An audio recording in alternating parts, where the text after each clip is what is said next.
ìyá tó tẹ̀dó inú ilé tó bí gbogbo wọn síbẹ̀ àròní rẹ̀ ni wọ́n fi sọ ní Ilé Aláró. Ilé Aláró jẹ́ ilé tó ṣe pàtàkì, ó sì jẹ́ ilé ńlá, ilé gbajúmọ̀ ni, kò sẹ́ni tí ò mọ Ilé Aláró. Ìlú Ìlọ́ta ní ìpínlẹ̀ Kwara ni baba ńlá wa ti ṣẹ̀dé Ìlú Òyán. Ọmọ ọba ni wá ní ìlú Ìlọ́ta, àwa ni ọmọ abọ́nijà, ọmọ jayé ọlọ́mọ lọ́ta, ọmọ ayọ̀ yípo, àwa lọmọ bá yóò láàyè òbí ní mú wa sára. Ìrẹ̀lú, ọmọ akànlọ́jẹ̀, ọmọ òbọ́rí ilá, ọmọ òbọ́rí ikàn, ọmọ abọ́nijà nígbó ọpa, ọmọ awùlúwarẹ̀, ọmọ atìkùnbéńdéjà, ayo ni ọmọ ayo ni wọ́n ò.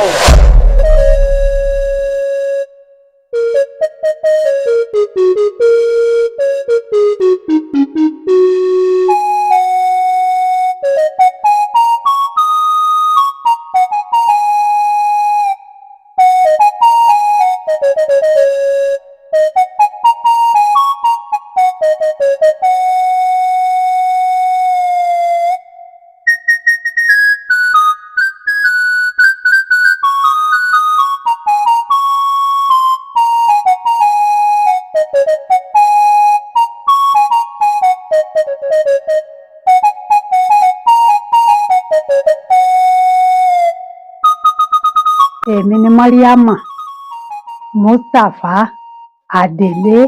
Orúkọ mi ni Muslimat Kẹ́hìndé, ọmọ Mariama ọmọ Mustapha, ọmọ Ilé Aláró ní ìlú Òyán. Ìlú Ìlọ́ta ní ìpínlẹ̀ Kwara ni baba ńlá wa ti ṣẹ̀dé Ìlú Òyán. Ọmọ ọba ni wá ní ìlú Ìlọ́ta.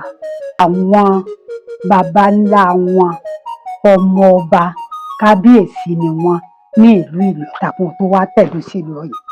Ilé Aláró jẹ́ ilé tó ṣe pàtàkì, ó sì jẹ́ ilé ńlá, ilé gbajúmọ̀ ni, kò sẹ́ni tí ò mọ Ilé Aláró.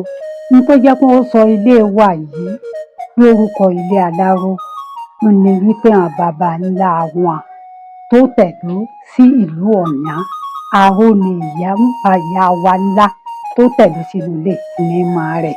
Àwa ni ọmọ abọ́nijà, ọmọ jayé ọlọ́mọ lọ́ta, ọmọ ayọ̀ yípo, àwa lọmọ bá yóò láàyè òbí ní mú wa sára. Ìrẹ̀lú, ọmọ akànlọ́jẹ̀, ọmọ òbọ́rí ilá, ọmọ òbọ́rí ikàn, ọmọ abọ́nijà nígbó ọpa, ọmọ awùlúwarẹ̀, ọmọ atìkùnbéńdéjà, ayo ni ọmọ ayo ni wọ́n ò.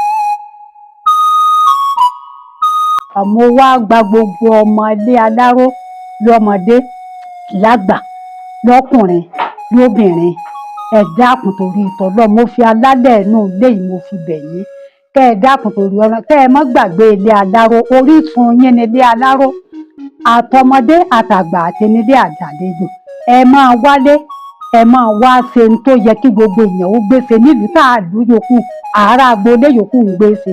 Ẹ dákun torí Ọlọ́run, ẹ wá gbé ilé ìlárugẹ, ẹ nífẹ̀ẹ́ ara yín, ẹ dákun torí Ọlọ́run, ẹ jẹ́ kí ìmọ̀ yín ó ṣọ̀kan. Ẹ má jẹ́ kí ilé ó bàjẹ́, ẹ má jẹ́ kí Ilé Aláró ẹ má jẹ́ kó parẹ́, àfi Ọlọ́run bàbẹ̀ yín, Ọlọ́run ràn yín lọ́wọ́. Ẹ ní parẹ́ nídàálẹ̀ tẹ́ wà, ẹ ní jábọ́ nídàálẹ̀ tẹ́ wà, ẹ ní pòórá nídàálẹ̀ tẹ́ wà. Ọlọ́run Elédùmarè yóò bá ń ṣe àásìkí ìjọba, àásìkí ìrọ̀rùn fún yín. Ẹ dákun torí Ọlọ́run, iná ọba ò ní jó yín, ọfà ayé ò ní bá yín. Ẹ dákun torí Ọlọ́run, mo bẹ̀ yín, mo fi títóbi mo fi ọmú tẹ́ ẹ mú nígbà àyà ọ̀yà kálukú yín, ẹ pera yín jọ, ẹ máa wálé lóòrèkóòrè.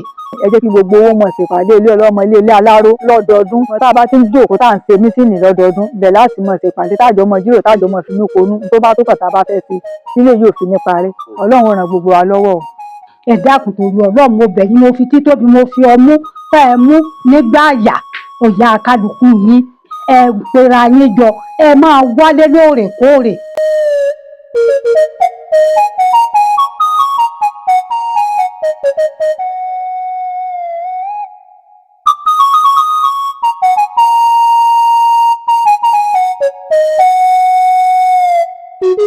Thank